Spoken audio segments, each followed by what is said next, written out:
Voliť vyretušované sľuby z billboardov nie je nič iné ako hazardná hra s našou slobodou.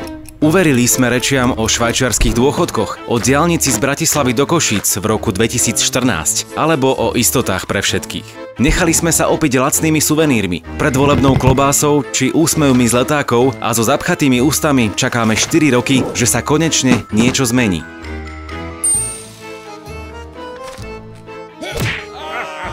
Ilúziu o krvopotrom zvyšovaní HDP strieda trpké prebudenie pri výplatnej páske a miliónových kauzách politikov a ich straníckych sponzorov. Namiesto čakania na nových politických mesiášov však občan musí pochopiť, že moc v demokracii je v jeho rukách. Otvorené ministerstvo je tu preto, aby ktorýkoľvek občan mohol prísť, pomenovať problém, navrhnúť riešenie, spolu s odborníkmi pripraviť komplexný návrh zákona a formou elektronickej petície odoslať finálny návrh zákona poslancom na prerokovanie. Petíciu občanov, ktorej súčasťou je návrh zákona, je parlamentný výbor povinný prerokovať bez ohľadu na to, koľko občanov ju podporí.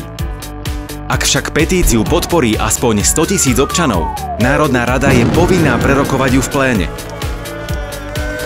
Sleduj výroky, hlasovania a argumenty poslancov, vytvor tlak zdola a posuň túto krajinu dopredu. Transparentné tendre, profesionálna štátna správa či efektívne zdravotníctvo môžu byť realitou aj na Slovensku. Nespraví sa to však samo. Dobrá správa je, že už dnes to môžeme začať meniť spoločne cez otvorené ministerstvo.